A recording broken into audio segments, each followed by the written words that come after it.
ये कहानी है ट्रेविस कैलेनिक की, एक विजनरी एंटरप्रेनर जिसने अपनी कंपनी उबर को एक ऐसे लेवल पर लाकर खड़ा कर दिया कि आज उसकी वैल्यूएशन $200 बिलियन पहुंच चुकी है। My name is Travis. I am the founder and CEO of Uber.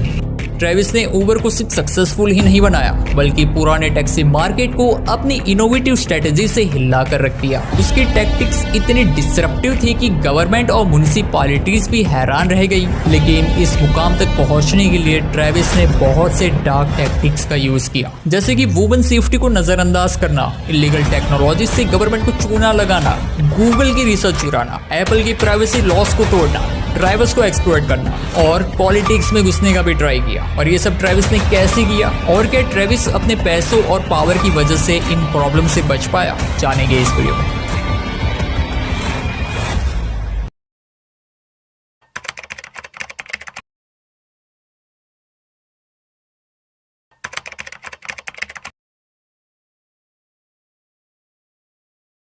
तो एपिसोड की शुरुआत होती है ट्रेविस से, जो कि अपनी कंपनी के लिए एक एम्प्लॉय को हायर कर रहा होता है कि तभी क्विंटन उसके पास आता है, जो कि उससे कस्टमर सेफ्टी के रिलेटेड कुछ इश्यूज को एड्रेस करता है। पहले तो ट्रेविस उन पर खूब चिढ़ता है कि हम कस्टमर सेफ्टी का क्यों सोचे, हमें और भी कई काम है, कमीशंस के बारे में सोचना है, जर्नलिस्ट को हैंडल करना है, और तुम मुझे कस्टमर सेफ्टी के बारे में बता रहे हो। लेकिन क्विंटन उसे कहता है कि ये एक पब्लिक प्रॉब्लम है तो हम सेफ्टी चार्जेस ऐड कर सकते हैं, हमें सिर्फ एक वीडियो बनाना है, जैसे ड्राइवर ट्रेनिंग वीडियो, और फिर जब भी कोई कस्टमर हमारी कैब बुक करेगा तो हम उससे हर राइड पर $1 एक्स्ट्रा चार्ज कर सकते हैं, जो कि कस्टमर को देना ही होगा, फिर वो उसे पसंद आए या ना आए। और इसी इंट्रो के साथ हमें पता चल जाता है कि उबर हमारा कितना ध्यान रखता है। इसी के साथ चलिए इसकी शुरुआत कैसे हुई ये भी जान लेते हैं। इसकी शुरुआत होती है जब ट्रेविस कैलेनिक, जो कि उबर कैब के अपने स्टार्टअप के लिए बिल कर्लिस से इन्वेस्टमेंट के लिए बात करने जा रहा होता है। उबर कैब एक मीडिएटर के तौर पर काम करता है कैब और कस्टमर्स के बीच में, जैसे अमेज़न करता है वैसे ही, जहां वो उन दोनों के ट्रांजैक्शन में अपना कुछ कमीशन चार्ज करता है। मीटिंग में ट्रेविस किसी तरह बिल को उसकी कंपनी में इन्वेस्ट करने के लिए मना लेता है, जहां मीटिंग में उसने बहुत से बिजनेस आइडिया को भी डिस्कस किया होता है, जहां बिल ने उसके विजन पर भरोसा करके उसे काफी बड़ी फंडिंग दे दी होती है। इतनी बड़ी फंडिंग मिलने से उसके फैमिली मेंबर्स और फ्रेंड्स बहुत खुश होते हैं, सिवाय उसके छोटे भाई कोरी के। वहीं जब उसकी कंपनी अच्छी खासी चल रही होती है, वहीं traditional taxi driver companies loss में जाने लगती है। इसलिए उन्होंने सैन फ्रांसिस्को के म्युनिसिपल ट्रांसपोर्टेशन एजेंसी के हेड रैंडल पियर्सन को उसे वार्निंग देने को भेजा होता है। पियर्सन उससे कहता है कि तुम्हें अपनी कंपनी बंद करनी होगी, वरना तुम बहुत बड़ी मुसीबत में आ जाओगे। ट्रेविस उसे साफ मना कर देता है क्योंकि वो अपनी कंपनी को लेकर बहुत डिटरमिन था। लेकिन पियर्सन जल्द ही उस पर बहुत से फाइन्स और पेनल्टीज लगाना शुरू कर देता है, ये कहकर कि ये थ्रेट है ट्रेडिशनल टैक्सी बिजनेसेस के ऊपर। वहीं ये अभी लीगल भी नहीं हुआ है और अब से जो भी पैसेंजर या कस्टमर उबर कैब का यूज करेगा,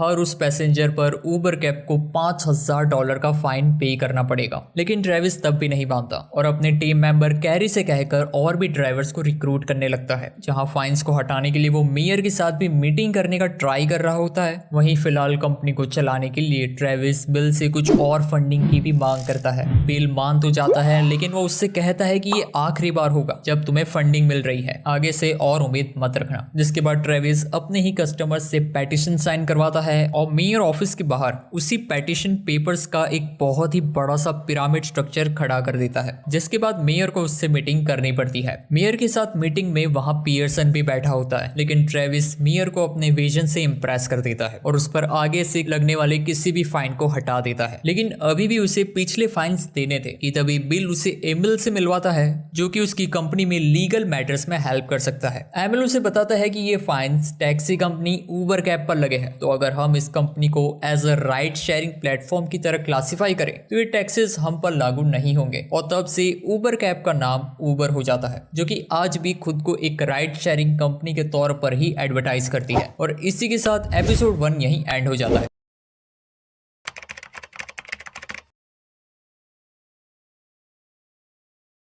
तो एपिसोड 2 में हम देखते हैं कि उबर कैब से उबर नाम रखने पर उन पर लगने वाले सारे चार्जेस इनवैलिड हो जाते हैं। लेकिन यहाँ एक नई प्रॉब्लम खड़ी हो जाती है। दरअसल पोर्टलैंड की गवर्नमेंट यानी कि उनकी म्युनिसिपैलिटी ने उबर ड्राइवर्स की कार को जब्त करना शुरू कर दिया होता है और ड्राइवर्स पर बहुत से फाइन्स भी लगा दिए होते हैं जो कि वो बिना अपनी कार के चुका भी नहीं पाएंगे, जिससे कि उबर के ड्राइवर्स बहुत परेशान हो रहे होते हैं और कंपनी छोड़ने की बात कर रहे होते हैं। ऑस्टिन ये बात ट्रेविस को बताती है। तब ट्रेविस कहता है कि ड्राइवर से कहो कि उनकी फाइन्स हम भरेंगे सारे के सारे, और वो इस प्रॉब्लम का भी सॉल्यूशन जल्द से जल्द ढूंढ निकालेगा। यहाँ म्युनिसिपल ऑफिसर पहले उबर ऐप से कैब को बुक करते हैं और जब वो कार उन्हें लेने आती है तब वो उस पर हैवी फाइन्स और चार्जेस लगाकर उनकी कार को जब्त कर लेते थे। यहाँ प्रॉब्लम ये भी थी कि अगर पोर्टलैंड उनके हाथ से चला गया तो इन्वेस्टर्स उन पर और ट्रस्ट नहीं करेंगे और धीरे धीरे वो बाकी मार्केट से भी अपना डोमिनेंस गवा बैठेंगे। बिल भी ट्रेविस को यही बता रहा होता है, लेकिन ट्रेविस कहता है कि मैं सब ठीक कर दूंगा। उल्टा उसने अपनी कंपनी के एम्प्लॉयज के लिए न्यूयॉर्क में एक बहुत बड़ी पार्टी अनाउंस करी होती है जो कि वो तब देगा जब कंपनी की वैल्यूएशन x/x यानी कि 10⁻10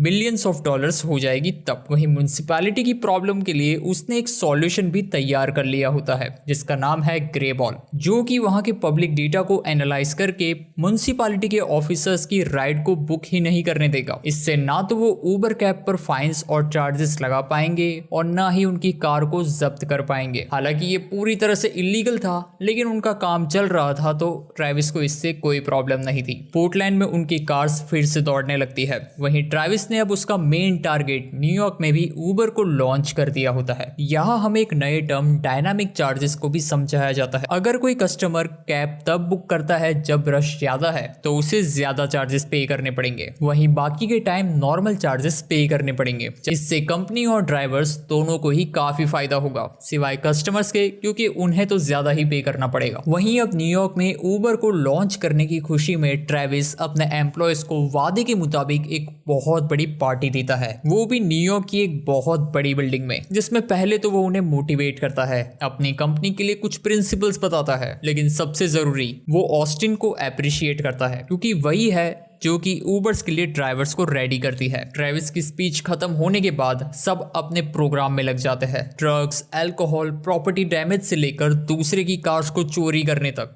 आप जो भी इमेजिन कर सकते हैं वो सब उस पार्टी में होता है। पार्टी इतनी जबरदस्त थी, इस बात का अंदाजा आप इस बात से लगा सकते हैं कि सिर्फ पार्टी में हुए डैमेज का बिल ही $25 मिलियन है, जो कि सिर्फ बिल पे करने में चले गए, जो कि ट्रेविस हंसी खुशी पे भी कर देता है। लेकिन ये सारी चीजें बिल को कुछ खास पसंद नहीं आती। वो अपनी वाइफ से भी जल्द ही इस कंपनी से हटने की बात भी कर रहा होता है क्योंकि ट्रेविस अब उसके कंट्रोल से बाहर जा रहा होता है। ट्रेविस ने वहीं अपनी एक नई लव इंटरेस्ट भी बना ली होती है, गैबी, जो कि एक म्यूजिशियन होती है। वेल ये सीन तो मैकडॉनल्ड्स वाली स्टोरी में भी हुआ था, जहां उसे एक वायलिन प्ले करने वाली लड़की पसंद आ गई होती है और फिर वो उसके लिए अपनी वाइफ को छोड़ देता है क्योंकि अब वो सक्सेसफुल हो गया था। और यहाँ भी ऐसा ही होता है, जहाँ ट्रेविस गैबी के आते ही एंजी से ब्रेकअप कर लेता है, यहाँ तक कि उसका अपार्टमेंट भी खरीद लेता है, मीन्स के उसी के घर को खरीद कर उसे घर से बाहर निकाल देना। जबकि एंजी ने ही ट्रेविस की उबर कैब के इनिशियल डेज में हेल्प की होती है जब वो स्ट्रगल कर रहा होता है, यहाँ तक कि वो उसके घर पर ही रहता था। और अब जब वो सक्सेसफुल हो गया है तो सबसे पहले उसने उसे ही अपने घर से बाहर निकाल दिया। एंजी को बुरा तो लगता है, लेकिन वो ट्रेविस को कुछ बोल नहीं पाती और कहती है कि शायद मैं तुम्हारे लिए सिर्फ एक सीढ़ी ही थी। जिसके बाद सीन शिफ्ट होता है और ट्रेविस वॉक कर रहा होता है कि तभी वो देखता है कि कोई पैसेंजर उबर बुक करने की बजाय लिफ्ट नाम की दूसरी एप्लीकेशन से कैब बुक करता है। उससे पूछने पर पता चलता है कि उबर का नया कॉम्पिटिटर आ गया है जो कि ड्राइवर्स और कस्टमर को उबर से अच्छी वैल्यू प्रोवाइड कर रहा है और धीरे धीरे ड्राइवर्स और कस्टमर्स उबर की बजाय लिफ्ट में शिफ्ट हो रहे हैं। जैसे इंडिया में उबर के सामने ओला आया था वैसे ही। और इसी के साथ ये एपिसोड यही एंड हो जाता है।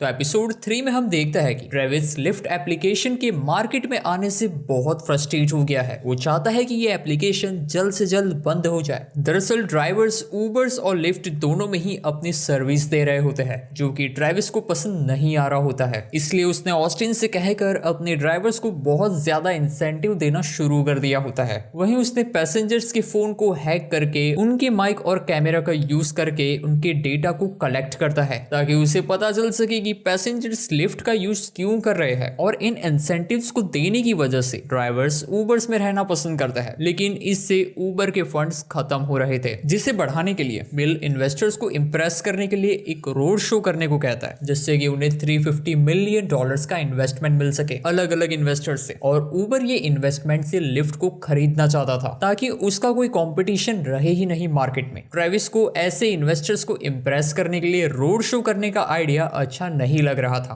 क्योंकि इससे लिफ्ट को लगेगा कि उबर उससे डर गया है, इसलिए ये सब कर रहा है। यही बात वो एनजी के साथ भी डिस्कस करता है, जहां वो उसे मोटिवेट करती है कि तुम सब ठीक कर दोगे। ब्रेकअप होने के बाद भी एनजी ट्रेविस की हेल्प कर रही थी। वहीं वो अभी भी उस पर गुस्सा हो रहा था, क्योंकि उसने कंप्लेन करी थी कि उसने जो अपार्टमेंट उसे खरीद के दिया है वो थोड़ा छोटा है, और उनकी बहस फिर से स्टार्ट हो जाती है। वहीं ट्रेविस जब इन्वेस्टर्स के पास फंड्स के लिए जाता है, तब वो देखता है कि वहां और भी कई छोटी मोटी कंपनीज वाले आए हुए हैं। यहां तक कि लिफ्ट कंपनी का सीईओ जीमर भी फंड्स के लिए वहां आया हुआ था। ट्रेविस को ये बात पसंद नहीं आती कि उसका कॉम्पिटिटर, जो कि अभी अभी मार्केट में आया है, वो भी उसी जगह फंड्स मांगने आया है, जबकि उसने अपनी कंपनी को इतना एस्टेब्लिश कर दिया है। इसलिए वो इन्वेस्टर्स के मुंह पर मना करके वहां से वापस आ जाता है। ये बात पूरे मार्केट में फैल जाती है कि ट्रेविस ने इन्वेस्टर्स को मना कर दिया है। वहीं उसने रोड शो भी कैंसिल कर दिया होता है, इसलिए बिल उसे कन्फ्रंट करता है। लेकिन ट्रेविस कहता है कि हम उबर है, इन्वेस्टर्स खुद चलकर हमारे पास आएंगे। अगर हम भी उन्हीं छोटी मोटी कंपनीज के साथ इन्वेस्टर्स के पास फंड मांगने जाएंगे तो हम में और उनमें क्या फर्क रह जाएगा। और वही होता है। ट्रेविस के ऐसा करते ही इन्वेस्टर्स खुद उसके पास आते हैं और उसे अच्छी खासी फंडिंग्स भी मिल रही होती है। लेकिन यहाँ एक चौंकाने वाली बात ये हो जाती है कि गूगल का टॉप लॉयर डेविड ड्रॉमन आया होता है, जो कि गूगल को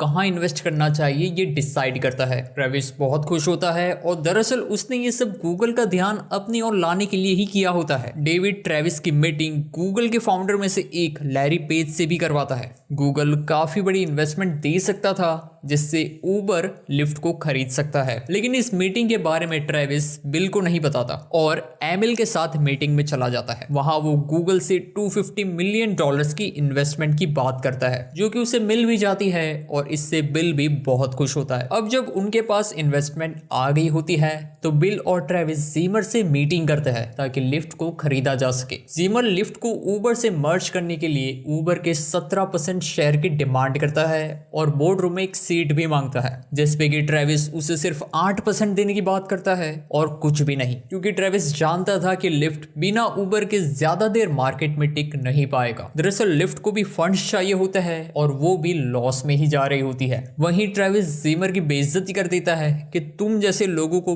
पैसा देने के लिए मैंने ये कंपनी नहीं ओपन करी है। तुम्हें क्या लगा मैं तुम्हारी कंपनी खरीदने के लिए तुम्हें इतनी बड़ी अमाउंट दूंगा? नहीं। दरअसल ट्रेविस ने गूगल से इतनी बड़ी इन्वेस्टमेंट इसलिए ली थी क्योंकि उसे लिफ्ट को खरीदना नहीं बल्कि बंद करना था। इतने फंड्स मिलने के बाद उबर जितने चाहे उतने इंसेंटिव्स अपने ड्राइवर्स को दे सकता था, और अपने कंपटीटर से बहुत ही कम रेट में कस्टमर को और अच्छी सर्विस प्रोवाइड कर सकता था, जिससे मार्केट में उबर के अलावा और कोई कंपटीशन रहेगा ही नहीं। जीमर ये बात समझ जाता है, लेकिन वो फिर भी कंपटीशन में रहने की बात करता है और अपनी कंपनी बेचने से मना कर देता है। बिल को भी ये पसंद नहीं आता कि ट्रेविस उसके कंपटीटर्स के साथ ऐसे बिहेव कर रहा है। वहीं अब तो वो उससे बहुत ही कम बातें शेयर करता है, जिसके बाद ट्रेविस को सबक सिखाने के लिए बिल इंटरव्यू में ट्रेविस को इनडायरेक्टली धमका रहा होता है कि कुछ स्टार्टअप ओनर्स बहुत ज्यादा हवा में उड़ रहे हैं, लेकिन जल्दी वो मुंह की खाएंगे। ये इंटरव्यू ट्रेविस और उसकी टीम देख रही होती है, और उन्हें पता चल जाता है कि ये मैसेज ट्रेविस के लिए ही है। ट्रेविस बहुत फ्रस्ट्रेट हो जाता है और तुरंत ही बिल के साथ एक मीटिंग अरेंज करता है। वहीं उससे बदला लेने के लिए उसकी कंपनी के लिए बिल का सिक्योरिटी एक्सेस भी बंद करवा देता है। और जब बिल ऊबर कंपनी में घुसने की कोशिश करता है तो एक्सेस ना होने की वजह से वो बाहर ही खड़ा रह जाता है। और इसी के साथ ये एपिसोड 3 यहीं एंड हो जाता है। इस एपिसोड में हमने बहुत कुछ देखा, बढ़ते कंपटीशन को खत्म करने के लिए कंपनीज के डार्क टेक्निक्स, वहीं जैसे जैसे ट्रेविस सक्सेसफुल होता जा रहा है उसका ईगो और एरोगेंस और भी बढ़ता जा रहा है, और बिल के साथ भी उसने अब एक डायरेक्ट वॉर छेड़ दी है। तो अब देखते हैं कि आगे के एपिसोड्स में ट्रेविस और बिल एक दूसरे से कैसे डील करते हैं।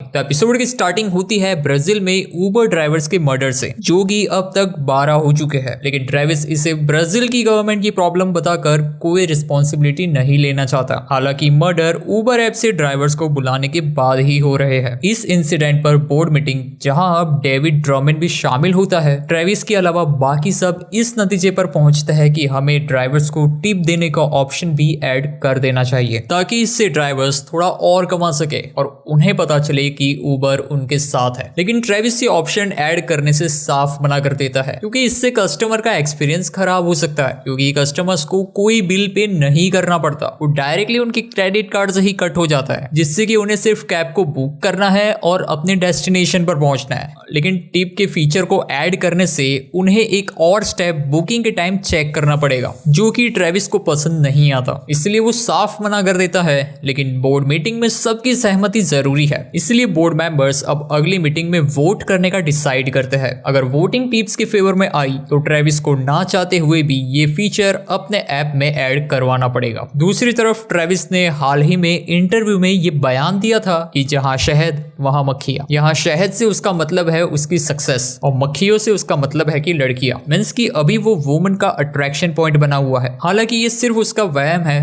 और ये बात भी उसने तब बोली जब ब्राजील में उसकी कंपनी के ड्राइवर्स का मर्डर हो रहा था, तो इसलिए भी ऊबर की इमेज थोड़ी बिगड़ी हुई है। वहीं ऊबर ने जो ग्रे बॉल टेक्निक का यूज किया था अपने यूजर्स के डेटा को कलेक्ट करने के लिए, उसके बारे में लोगों को पता चल गया होता है। इसलिए ऐप स्टोर, जो कि एप्पल का प्ले स्टोर है, उस पर ऊबर के अपडेट्स पास नहीं हो रहे थे, जिसके चलते ऊबर को मिलियंस ऑफ डॉलर्स का नुकसान हो रहा था। ये प्रॉब्लम्स बढ़ ही रही थी। इसमें एक और प्रॉब्लम ऐड हो गई। जब ट्रेविस गूगल के सेकंड फाउंडर सर्गी के साथ मीटिंग में होता है, तो सर्गी ट्रेविस की गर्लफ्रेंड पर ही लाइन मार रहा होता है और ट्रेविस को पूरी तरह इग्नोर कर रहा होता है। और अगर आपको ये लग रहा है कि सीरीज ड्रामेटाइज करने के लिए ये सब कर रही है, तो बिल्कुल नहीं। सर्गी के ऊपर ऐसे बहुत से इल्जाम लगाए गए हैं रियल लाइफ में, जिस वजह से उसे अपने सीईओ की पोजीशन से भी हटना पड़ा था। और तब लैरी भी अपनी आवाज खो बैठा था, जिसके बाद सुंदर पिचाई को गूगल का नया सीईओ बनाया गया। लेकिन सर्गी को तो कुछ बोल नहीं सकते, क्योंकि वो गूगल का सीईओ है, तो अपनी गर्लफ्रेंड पर ही सारा गुस्सा निकाल देता है और उसे आगे से किसी भी इवेंट में आने से मना कर देता है। वहीं अगले दिन उसे पता चलता है कि गूगल एक ड्राइवरलेस कार पर काम कर रहा है, जिसका डेमो सर्गी ने मीडिया में उसी मीटिंग में दिया होता है, जिसके चलते ट्रेविस और डेविड के बीच भी लड़ाई हो जाती है, क्योंकि ड्राइवर ही ऊबर की बैकबोन है। अगर ड्राइवरलेस कार मार्केट में आ जाती है तो कोई ऊबर का यूज क्यों ही करेगा, और अगर गूगल चाहे तो फिर वो खुद ही लोगों को एक टैक्सी सर्विस प्रोवाइड कर सकता है बिना ऊबर की हेल्प से। हालांकि इसमें काफी टाइम था, लेकिन खतरा तो साफ साफ मंडरा रहा था। वहां ट्रेविस को भी एक लेडी एरियाना मिल जाती है, जो कि खुद ट्रेविस की तरह एक सक्सेसफुल बिजनेस वुमन थी, और बिल्कुल ट्रेविस की तरह उसने भी अपने एम्प्लॉयज को खुद के फायदे के लिए यूज कर उन्हें छोड़ दिया था। वो ट्रेविस को इस ड्राइवरलेस कार का मॉडल गूगल से पहले पेटेंट करवाने का आइडिया पिच करती है, जो आइडिया ट्रेविस को बहुत पसंद आता है और वो एरियाना से काफी इंप्रेस भी हो जाता है। ट्रेविस अब उसी इंजीनियर को जिसने की ड्राइवरलेस कार को बनाया था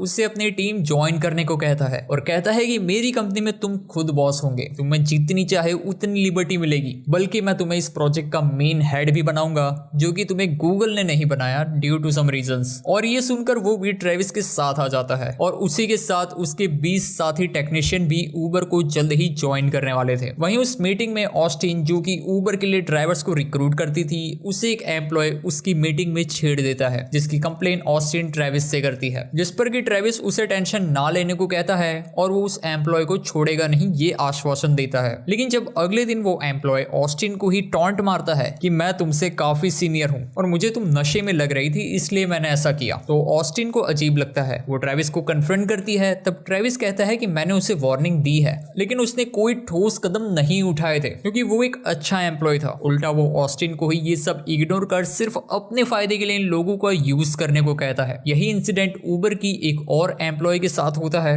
हालांकि यहाँ भी उसे अपनी प्लेस स्विच करने या इग्नोर करने की सलाह दी जाती है। ऑस्टिन से भी जब वो एम्प्लॉय अपनी कंडीशन शेयर करती है तो ऑस्टिन भी उसे ये सब इग्नोर करने को ही कहती है। उस लड़की को ये जवाब पसंद नहीं आता और वो वहां से चली जाती है। यहाँ ऑस्टिन का भरोसा ट्रेविस पर से उठता जा रहा था। वहीं हम उबर कंपनी में फीमेल कोवर्कर्स की सिचुएशन भी देख पाते हैं जो कि कुछ खास अच्छी नहीं है। हालांकि सभी कंपनीज में कहीं ना कहीं ये सिचुएशन जरूर क्रिएट होती है और अब वो उस कंपनी के ऊपर डिपेंड करता है कि वो इस सिचुएशन से कैसे टैकल करती है, जो कि उबर तो बिल्कुल भी अच्छे से नहीं कर रही और इसका खामियाजा शायद हमें आगे के एपिसोड्स में देखने को मिलेगा। वहीं अपने अपडेट्स को पास करवाने के लिए उबर फिर से एक जुगाड़ लगाती है जहां सिर्फ एप्पल के हेडक्वार्टर्स में ही ये प्राइवेसी फीचर काम करेगा। एप्पल हेडक्वार्टर्स के जियो लोकेशन के बाहर उबर अपने पैसेंजर्स के डेटा को एक्सेस कर पाएगा। वहीं बोर्ड मीटिंग में वोट्स को अपनी तरफ लाने के लिए ट्रेविस एक और इन्वेस्टर को रिक्रूट करता है जो कि है डेविड बॉन्डमैन, जो कि उसकी कंपनी में $90 मिलियन इन्वेस्ट करने वाला है। ट्रेविस इसे इसलिए भी लाना चाहता था ताकि उसे वोटिंग में हेल्प मिल सके, लेकिन बिल और डेविड रोमैन पहले ही ये बात समझ जाते हैं और बॉन्डमैन को अपने साइड कर लेते हैं। यहाँ तक कि उसे बोर्ड रूम में एक और सीट मांगने को भी कह रहे थे ताकि इससे ट्रेविस का दबदबा थोड़ा और कम हो और उन्हें एक और एक्स्ट्रा सीट मिल सके। किस्मत हो तो ट्रेविस जैसी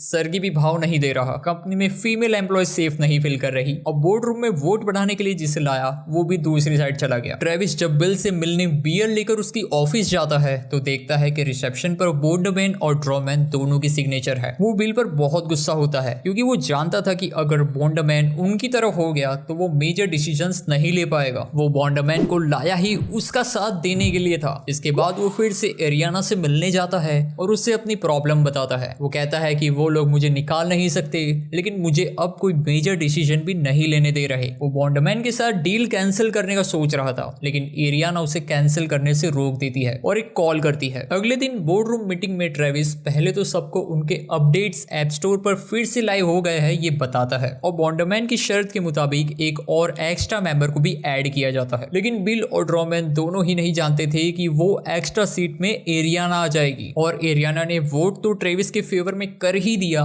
बल्कि बॉन्डमैन को भी उनके साइड कर लिया, जिससे कि बिल और ड्रॉमैन बस देखते रह गए। वहीं ट्रेविस ने गूगल की ड्राइवरलेस कार से compete करने के लिए भी एक प्लान रेडी किया होता है जिसे कि वो बाद में अनाउंस करेगा। वहीं अब ट्रेविस और उसके फ्रेंड्स पार्टी करने के लिए एक आइडल क्लब में जाते हैं उनकी जीत का जश्न मनाने। लेकिन एप्पल कंपनी का एम्प्लॉय जब घर जाकर अपने लैपटॉप में उबर के भेजे गए अपडेट्स को देखता है तो वो तुरंत ही उसके मैनेजर को खुद ये बात बताने जाता है। वहीं वो मैनेजर अब डायरेक्ट टिम कुक एप्पल के CEO को कॉल करता है और इसी के साथ ये एपिसोड यहीं एंड हो जाता है।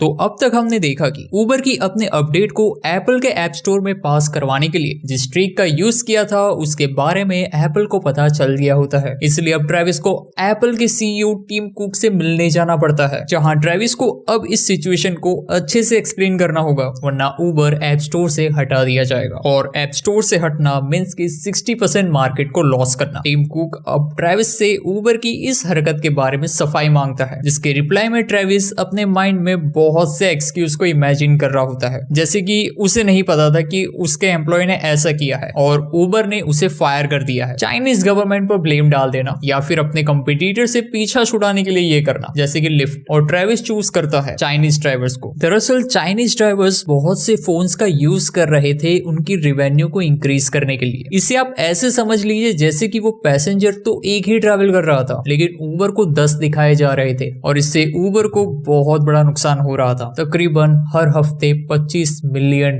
का। इसलिए उबर ने ये डिसाइड किया कि वो फोन्स के IMEI नंबर को ट्रेस कर फ्रॉड अकाउंट्स का पता लगाएगा और उन्हें ब्लॉक कर देगा। लेकिन चाइनीज गवर्नमेंट तो किसी भी फॉरेन कंट्रीज को इतनी आसानी से अपनी कंट्री में बिजनेस नहीं करने देती, तो उबर चाइनीज मार्केट में कैसे आ गया? तो दरअसल ये इसलिए हुआ था क्योंकि उबर ड्राइवर्स को हद से ज्यादा इंसेंटिव दे रहा था। जैसे लिफ्ट से फाइट करने के लिए उबर ने ड्राइवर्स को इंसेंटिव दिए थे, वैसे ही लेकिन इससे प्रॉब्लम ये होती है कि उबर चाइना में लॉस में जा रहा होता है। सिर्फ वहां के ड्राइवर्स और पैसेंजर्स को ही इससे प्रॉफिट मिल रहा था, इसीलिए उबर चाइना में टिक पा रहा था। जैसे ही उबर वहां पर अपना प्रॉफिट बनाना स्टार्ट कर देगा, चाइना की गवर्नमेंट उबर पर सैंक्शन लगाकर उबर को चाइना से हटा देगी। उबर का प्लान वहां से उनके कंपेटिटर्स को हटाना था ताकि उबर चाइना में एक लौती कंपनी रहे। लेकिन अगर अब ऐप स्टोर से उबर हट जाएगा तो ऐसा नहीं हो पाएगा। टीम इस जवाब से इतना सेटिस्फाइड नहीं होता और वो ट्रेविस से दूसरा क्वेश्चन पूछता है कि आखिर में उसकी कंपनी में फीमेल एम्प्लॉयज इतनी ज्यादा तादाद में क्यों रिजाइन कर रही है। आखिर उनका वर्क कल्चर फीमेल एम्प्लॉयज के लिए इतना टॉक्सिक क्यों है, वो वहां सेफ क्यों नहीं है। और इसे जानने के लिए चलिए उसी लड़की की कहानी जानते हैं जिसने ऑस्टिन से अपनी प्रॉब्लम शेयर की थी, सूजन फाउलर, जिसे कि अब एक नई टीम में शिफ्ट कर दिया गया होता है जो कि माइक्रो सर्विसेज पर काम करती थी। माइक्रो सर्विसेज का मीनिंग है कोड्स को उनके फंक्शंस के अकॉर्डिंग अलग अलग डिवीजन में बांट देना, जिससे कि उन्हें मैनेज करना आसान हो और अगर किसी एक डिवीजन में प्रॉब्लम आ जाए तो बाकी के डिवीजन बिना किसी परेशानी के अपना काम कर सके। तो यहाँ इस टीम में बहुत सी फीमेल एम्प्लॉयज थी, ऑन एन एवरेज 25%, लेकिन यहाँ उनका टीम लीडर केविन भी फीमेल एम्प्लॉयज को वो रिस्पेक्ट और इम्पोर्टेंस नहीं दे रहा था जो कि मेल एम्प्लॉयज को मिल रही थी। इसलिए उसकी टीम से भी फीमेल एम्प्लॉयज धीरे धीरे रिजाइन करती जा रही थी। सूजन के अपने टीम को स्विच करने के बाद भी उसके साथ डिस्क्रिमिनेशन किया जा रहा था। उसने केविन से बात करके अपने इस प्रॉब्लम को सॉल्व करने की काफी कोशिश की, लेकिन जब कुछ काम नहीं आया तो सूजन ने भी अपनी जॉब से रिजाइन कर एक बुक लिखी जिसमें कि उसने अपने साथ हो रहे डिस्क्रिमिनेशन और उबर कंपनी में काम करने के अपने एक्सपीरियंस को शेयर किया, जिससे कि बहुत से लोगों ने पढ़ा और उबर को क्रिटिसाइज भी किया। और इसलिए टिम कुक ने ट्रेविस से अभी ये क्वेश्चन किया, लेकिन इसका हमें आंसर नहीं बताया गया। जिसके बाद हम देखते हैं कि टिम ट्रेविस से उसके ड्राइवर्स की सिचुएशन को लेकर सवाल करता है कि ड्राइवर्स उबर से इतना गुस्सा क्यों है, और ट्रेविस फिर से सोचने लगता है। जिसके बाद हमें चाइनीज मार्केट का हाल दिखाया जाता है। दरअसल चाइना में जिन दो कंपनीज के साथ उबर कंपटीशन में था वो दोनों मर्ज होकर उबर से कम्पीट करना स्टार्ट कर रही थी और चाइना भी उसी कंपनी डी चक्सिंग को ही सपोर्ट करेगा। ट्रेविस ने इससे निपटने के लिए बोर्ड मेंबर्स में चाइनीज इन्वेस्टर्स को लाने का डिसाइड किया था। इसी के साथ उबर कंपनी की इमेज सुधारने के लिए उबर की मार्केटिंग टीम जनरलिस्ट के साथ एक मीटिंग फिक्स करती है जहां ट्रेविस और एमिल को उनके साथ फ्रेंडशिप कर उबर की इमेज को सुधारना था। लेकिन यहाँ एमिल कुछ जर्नलिस्ट के सामने फ्लो में एक फीमेल जर्नलिस्ट ओलिविया के बारे में भला बुरा बोल देता है, जिसने कि उबर के बारे में नेगेटिव आर्टिकल लिखे थे जो कि अगले दिन आर्टिकल्स में छप जाता है और उल्टा उबर की इमेज और बिगड़ जाती है कि उबर अपने खिलाफ गलत लिखने वाले जर्नलिस्ट को हटाने के लिए चीप टैक्टिक्स का यूज कर रहा है। वहीं जिस एम्प्लॉय को ट्रेविस ने गूगल से अपनी कंपनी में लाया था उसने अपना पूरा रिसर्च डेटा गूगल कंपनी से साफ कर दिया होता है। मींस कि वो डेटा जो कि उसने ड्राइवरलेस कार बनाने के लिए यूज किया था वो। वहीं अगर आपको याद हो तो ट्रेविस ने बिल को वोटिंग में हराने के बाद एक एडल क्लब में गया था पार्टी करने के लिए। तो दरअसल उस ड्राइवर के पास ट्रेविस का एक वीडियो होता है जो कि हमें दिखाया तो नहीं जाता, लेकिन इससे इतना तो पता चल रहा था कि वीडियो से ट्रेविस बहुत बड़ी मुसीबत में आ सकता था। वहीं मीटिंग में ट्रेविस ने अब टीम को पूरी तरह से फ्रस्ट्रेट कर दिया होता है, लेकिन फिर भी टिम कुक उबर को ऐप स्टोर से नहीं निकालने का डिसाइड करता है। ट्रेविस बहुत खुश होता है, लेकिन उसे एक बहुत बड़ा झटका मिलता है कि एप्पल डीडी चक्सिंग उबर की उसी कंपटीटर कंपनी में $10 बिलियन का इन्वेस्टमेंट कर रहा है अपने रिलेशनशिप चाइना के साथ इंप्रूव करने के लिए, जिसके चलते उबर अब चाइना में सस्टेन नहीं कर पाएगा क्योंकि एप्पल अब उनके कंपटीटर के साथ है। वहीं टीम ने उसे फाइनल वार्निंग दी है कि अगर अब उबर ने कोई भी प्रॉब्लम क्रिएट करी तो चाइनीज मार्केट से नहीं बल्कि ग्लोबल मार्केट से भी ऐप स्टोर से उबर को हटा दिया जाएगा। मींस की उबर की जितनी भी टेक्निक्स थी चाइना में अपने मार्केट को एस्टैब्लिश करने की वो अब फेल हो चुकी है और उबर चाइनीज मार्केट से बाहर हो जाता है। वहीं वो ड्राइवर भी ट्रेविस का वो वीडियो यूट्यूब पर अपलोड कर देता है। उसी के साथ गूगल ने भी उबर पर उनकी रिसर्च को चोरी करने का केस ठोक दिया होता है और ट्रेविस पर आने वाली इतनी सारी प्रॉब्लम्स के साथ ही यह एपिसोड यहीं एंड हो जाता है। अब आगे के एपिसोड्स में देखेंगे कि ट्रेविस अब अपनी नई प्रॉब्लम से कैसे डील करता है और क्या वो इन प्रॉब्लम से बाहर निकल भी पाता है या नहीं।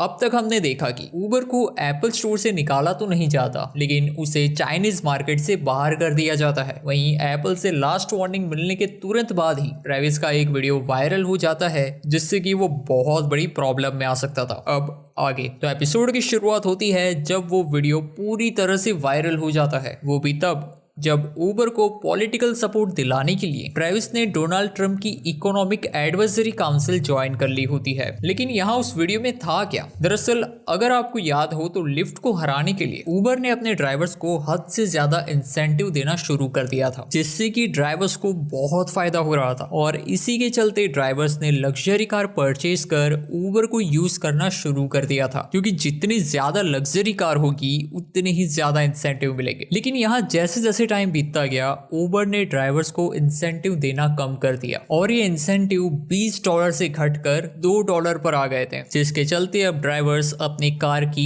EMI भी नहीं भर पा रहे थे। और यही बात वो ड्राइवर ट्रेविस से कर रहा था, लेकिन ट्रेविस उल्टा ड्राइवर की ही गलती निकाल रहा होता है और उसे बहुत भला बुरा भी बोल रहा होता है। इसका ओरिजिनल वीडियो भी आप डिस्क्रिप्शन या पिन कमेंट में दी गई लिंक पे क्लिक करके देख सकते हैं। वहीं गैबी को ये बात पता चलते ही वो ट्रेविस से ब्रेकअप कर लेती है। एमिल ट्रेविस को समझाता है कि ऐसी छोटी मोटी प्रॉब्लम्स तो आती रहेगी और लोग इसे जल्द ही भूल जाएंगे। वहीं उबर ड्राइवरलेस कार पर काम कर रहा है, जो कि 18 महीने में काम करना शुरू कर देगी, जिससे कि उबर को फिर ड्राइवर्स की कोई जरूरत ही नहीं रहेगी। लेकिन तब तक के लिए ट्रेविस को अपनी और कंपनी की पब्लिक इमेज को संभाल के रखना होगा। वहीं ट्रंप ने इमिग्रेंट्स के खिलाफ कुछ स्ट्रिक्ट रूल्स लाए थे, जिस वजह से कुछ एरियाज में स्ट्राइक हुई थी और स्ट्राइक वाले एरियाज में भीड़ जमा हो गई थी। स्ट्राइक में ज्यादा भीड़ होने की वजह से उबर के पैसेंजर्स को ज्यादा वेट भी करना पड़ रहा था और साथ ही साथ उबर के डायनामिक प्राइसिंग मॉडल की वजह से कम प्राइसेस भी 4 गुना हो गए थे और हाई प्राइसेस की वजह से लोग उबर के राइड्स कैंसिल कर रहे थे। तब उबर की मैनहट्टन की ऑपरेशन टीम डायनामिक प्राइसिंग को ऑफ कर देती है ताकि लोग राइड्स कैंसिल ना करें, लेकिन इस वजह से लोगों को और ज्यादा टाइम वेट करना पड़ रहा था। तभी एक इंसान ट्वीट कर देता है कि वेटिंग टाइम इंक्रीज करके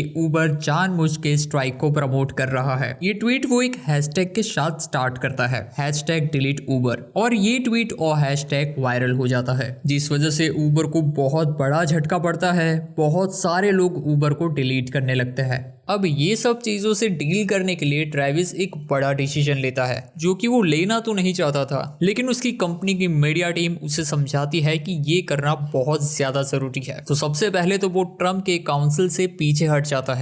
लेकिन अगला जो डिसीजन है वो ट्रेविस खुद लेता है, जिसमें कि वो एक investigating officer general Eric Holder को उसकी कंपनी की इन्वेस्टिगेशन के लिए बुलाता है, ताकि इससे लोगों को ये पता चल सके कि उबर कितनी ऑनेस्ट कंपनी है और उसकी पब्लिक इमेज भी सही हो सके। क्योंकि जिस ऑफिसर को ट्रेविस ने बुलाया था वो कोई नॉर्मल ऑफिसर नहीं था, बल्कि वो बहुत ज्यादा पावरफुल और ऑनेस्ट पर्सन होता है अपने काम को लेकर। और यही चीज ट्रेविस को आगे जाके भारी भी पड़ती है। उसके टीम मेंबर्स ने उसे मना भी किया था, लेकिन वो उस ऑफिसर को बुला ही लेता है। वहीं अगर आपको याद होगा कि ट्रेविस ने गूगल के इंजीनियर को भी हायर किया था, जो कि उसके लिए ड्राइवरलेस कार पर काम कर रहा था, और गूगल ने इसके चलते ट्रेविस और उस इंजीनियर दोनों पे ही केस ठोक दिया था। और इस सिचुएशन में जहां उबर की हालत इतनी खराब है, वो कोर्ट केस से डील नहीं कर सकता था, इसलिए बिल के कहने पर ट्रेविस को उस इंजीनियर को फायर करना पड़ता है। हालांकि वो ये खुद नहीं करता, बल्कि एवल से करवाता है, क्योंकि उसकी हिम्मत ही नहीं हो रही थी उस इंजीनियर को फायर करने की, जो कि अपनी गूगल की जॉब और रिसर्च को उसके कहने पर छोड़ कर आ गया था। और यहाँ वो इन्वेस्टिगेटिंग ऑफिसर भी उबर की एक रिपोर्ट बोर्ड मेंबर्स को भेजता है, जिसमें कि उबर ने इतने कांड किए होते हैं कि पूरी 400 पेज की किताब ही बन जाती है। बिल ट्रेविस से बात करता है और कल की मीटिंग में कुछ मेजर डिसीजंस लेने के लिए तैयार रहने को भी कहता है। लेकिन अगले दिन ट्रेविस मीटिंग में पहुंच पाता उससे पहले ही उससे एक फोन आता है, जहां उसे पता चलता है कि उसकी मॉम की डेथ हो चुकी है एक बोट एक्सीडेंट में, और उसके डैड अभी सीरियस है और कोमा में है। ट्रेविस उस मीटिंग को कैंसिल कर अपने डैड के पास जाता है, जहां पर उसका भाई भी होता है और वहां एनजी भी आई होती है ट्रेविस को कंसोल करने के लिए। लेकिन वहां भी ट्रेविस एरियाना के साथ मीटिंग में क्या डिस्कस हुआ उसके बारे में बात कर रहा था, जिसके बाद बिल ट्रेविस को बुलाता है और कहता है कि हमें कंपनी में बहुत से चेंजेस करने होंगे। हम सब ने एक मेजर डिसीजन लिया है कि जहां पर पर हम सब ने ये डिसाइड किया है कि एमिल को कंपनी छोड़कर जाना होगा। हाँ, हम उसके बदले में उसे कुछ शेयर और कुछ इंसेंटिव जरूर देंगे, जितना भी कंट्रीब्यूशन उसने किया है कंपनी को ग्रो करने के लिए। लेकिन हमें इन सारी सिचुएशन का ब्लेम किसी ना किसी पर तो डालना ही होगा। ट्रेविस को ये न्यूज बिल्कुल भी अच्छी नहीं लगती, क्योंकि शुरुआत से ही सिर्फ एमिल ही था जो उसका पूरा साथ दे रहा था और वो उसे नहीं निकालना चाहता था। लेकिन बोर्ड मेंबर्स के डिसीजन को अभी नकारा नहीं जा सकता था, खास करके वो रिपोर्ट आने पर, क्योंकि अगर वो पब्लिक हो गई तो बहुत बड़ी प्रॉब्लम हो जाएगी। इसीलिए मजबूरन उसे एमिल को ये कंपनी से निकालना पड़ता है। हालांकि यहाँ पर एमिल फिर भी उनकी दोस्ती बनाए रखने का वादा करता है। वहीं एमिल को निकालने के तुरंत बाद ही बिल ट्रेविस को कंपनी से कुछ दिन की छुट्टी लेकर किसी टूर पर जाने को कहता है, जब तक कि वो लोग कंपनी के हालात को ठीक नहीं कर देते। और ट्रेविस प्लेन में बैठकर वहां से चला जाता है। अगले दिन कंपनी में जब बोर्ड मेंबर्स कंपनी में नए सिरे से चेंजेस लाने की बात कर रहे होते हैं कि तभी वहां ट्रेविस आ जाता है, जो कि एरियाना के कहने पर आया था, जहां वो सबसे अपनी पिछली गलतियों के लिए माफी मांगता है और एक नए सिरे से कंपनी को चलाने की बात करता है, जहां उबर 2.0 के साथ वो अपने एम्प्लॉयज से वादा करता है कि ट्रेविस 2.0 भी उन्हें देखने को मिलेगा, जो कि पहले से काफी बेहतर होगा। और इसी के साथ ये एपिसोड यहीं एंड हो जाता है। अब हम इस सीरीज की फिनाले पर पहुंच गए हैं, जहां हम देखेंगे कि बोर्ड मेंबर्स ट्रेविस के इस डिसीजन पर क्या रिएक्ट करते हैं और क्या सच में ट्रेविस अपनी सारी प्रॉब्लम से बच गया है या ये सिर्फ एक छलावा है, क्योंकि असली प्रॉब्लम तो अब आने वाली है।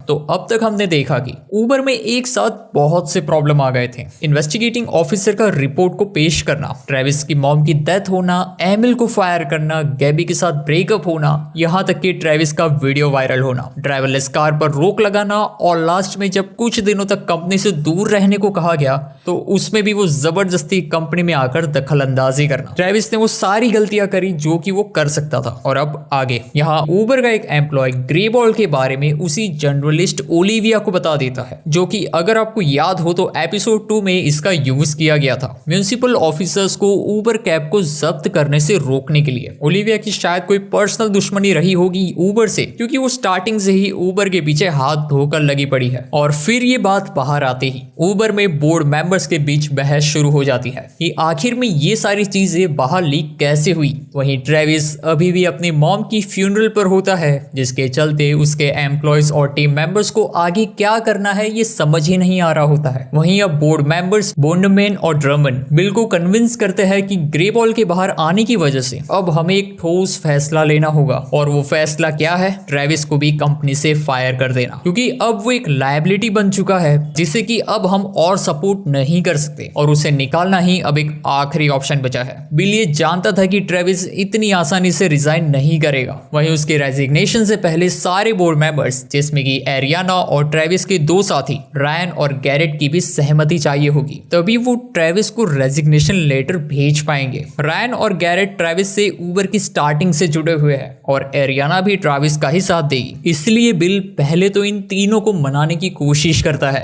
कि अगर हमें उबर को बचाना है तो ट्रेविस को निकालने के अलावा और कोई ऑप्शन नहीं है, क्योंकि अगर ऐसा नहीं किया तो ट्रेविस उबर को ले डूबेगा। पहले तो तीनों इस बात को मानने से ही इनकार कर देते हैं, लेकिन बिल और बाकी के बोर्ड मेंबर्स के समझाने पर रायन और गैरेट मान जाते हैं। लेकिन एरियाना अभी भी एक बार खुद से सब कुछ एग्जामिन करना चाहती थी, इसलिए एरियाना ने उबर की सारी फीमेल एम्प्लॉयज से पर्सनली बात की, जहां उबर के टॉक्सिक वर्क कल्चर को देखकर ना चाहते हुए उसे भी ट्रेविस के रेजिग्नेशन के लिए हामी भरनी पड़ी। वहीं ट्रेविस अभी अपने डैड के साथ होता है, जहां उसका भाई कोरी भी आया होता है और वो पहले तो ट्रेविस को अपनी कंपनी की प्रॉब्लम्स हॉस्पिटल में लाने से मना करता है, जिसके बाद खुद ही ट्रेविस से कुछ फाइनेंशियल हेल्प मांगता है, क्योंकि वो अभी कर्जे में था। हालांकि ये उसे नहीं करना चाहिए था, क्योंकि पहले ही वो ट्रेविस को डांट चुका है और अब उससे हेल्प मांग रहा है। तो ट्रेविस भी बड़ा भाई होने का फर्ज निभाते हुए उसे एक फूटी कौड़ी देने से भी मना कर देता है, क्योंकि कोरी और ट्रेविस की कभी बनती ही नहीं थी और ट्रेविस उससे बात भी उसकी मॉम की वजह से करता था, जो कि अब इस दुनिया में नहीं रही, वरना मॉम के कहने पर वो उसे हेल्प जरूर करता। वहीं ट्रेविस अब कंपनी में एक ऐसे बंदे को अपॉइंट करना चाहता था जो इंटेलिजेंट होने के साथ साथ हमेशा उसका साथ दे, जैसे एमिल दिया करता था वैसे ही। कि तभी फैंटन और कॉलर, जिन्हें की बिल ने भेजा होता है, वो वहां आ जाते हैं। ट्रेविस ट्रेविस से रेजिग्नेशन लेटर साइन करवाने के लिए, और ट्रेविस उन्हें इतनी गंदी गालियां देता है जो कि वो लोग हिंदी में डब करने से भी शर्मा गए। जब आप ये सीन देखेंगे तब आपको पता चलेगा। खैर यहाँ ट्रेविस तो साफ साफ मना कर देता है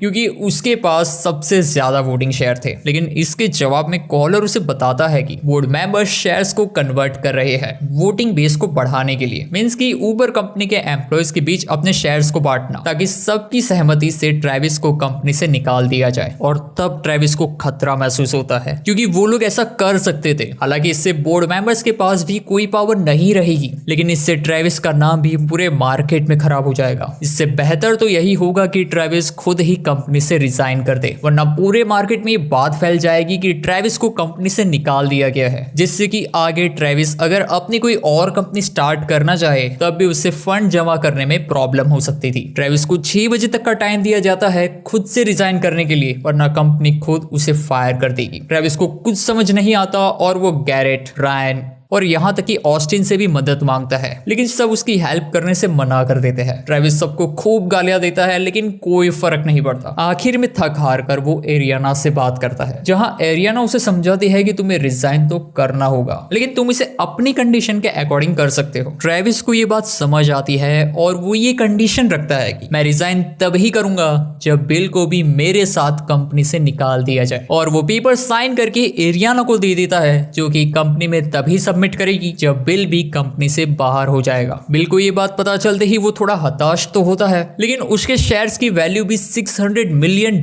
होती है, तो उसे कुछ ज्यादा फर्क नहीं पड़ता और वो भी ऊबर से बाहर हो जाता है। तभी ट्रेविस फोर्थ वॉल ब्रेक करके ऑडियंस से बात करता है कि शायद आप लोगों को मैं गलत लग रहा हूँगा, लेकिन यही दुनिया की सच्चाई है। सारे सक्सेसफुल लोग ऐसा ही करते हैं। Bill Gates, Elon Musk, mark Zuckerberg और यहाँ तक कि जेफ बेजोस। खैर मैं यहाँ उसके खिलाफ कुछ नहीं बोलूंगा, लेकिन हाँ हर कोई बस यही करता है। दुनिया ऐसे ही चलती है और कोई दूध का धुला नहीं है। तुम्हें शायद मैं गलत साउंड कर रहा हूँगा, लेकिन मैं ऐसा ही हूँ और तुम्हें ये मानना ही होगा कि सिर्फ मेरे उन गलत फैसलों की वजह से ही तुम लोग इतनी सस्ती राइड सर्विस का फायदा उठा पा रहे हो। तुम सब भी मेरी उन गलतियों के उतने ही जिम्मेदार हो। और पता है क्या, ये अभी खत्म नहीं हुआ है। जिसके बाद ट्रेविस ऊबर कंपनी में अपने कार्ड से एक्सेस कर वहां पहुंचता है जहां सब होते हैं। वहां जाकर सबके सामने अपना रेजिग्नेशन लेटर फाड़ देता है और कहता है कि हाँ मैंने गलती की है, लेकिन ये भी तो देखो कि हम कहां से कहां आ गए और अभी तो हमें पूरी दुनिया पे राज करना है। हम ऊबर को सिर्फ एक कैब सर्विस की तरह नहीं बल्कि एक डिलीवरी बिजनेस में भी उतारेंगे, जहां अब ऊबर आपके सामान को भी डिलीवर करेगा और ये ऊबर का नया जन्म होगा, जिससे सब खुश हो जाते हैं और उसके लिए तालियां बजाते हैं। और हाँ, ये सब सच होता अगर ट्रेविस के सिक्योरिटी कार्ड को ब्लॉक नहीं किया गया होता। जी हाँ, ट्रेविस ये सब सिर्फ इमेजिन कर रहा होता है क्योंकि बिल की तरह आज ट्रेविस का भी पास ब्लॉक कर दिया गया होता है और ट्रेविस आज बिल की तरह ही बाहर खड़ा रह जाता है, जहां उसे एक और झटका मिलता है कि मीडिया में ये बात बाहर आ गई है कि ट्रेविस को बोर्ड मेंबर्स ने जबरदस्ती कंपनी से निकाल दिया है, जो कि उसी जर्नलिस्ट ओलिविया ने लीक कर दिया होता है। कहा था ना, ओलिविया हाथ धोकर ऊबर के पीछे पड़ गई है। वहीं ट्रेविस का मार्केट में भी बचा कुचा नाम खराब हो जाता है, जहां उसे एक रिस्पेक्टफुल फेयरवेल भी नसीब नहीं हुआ।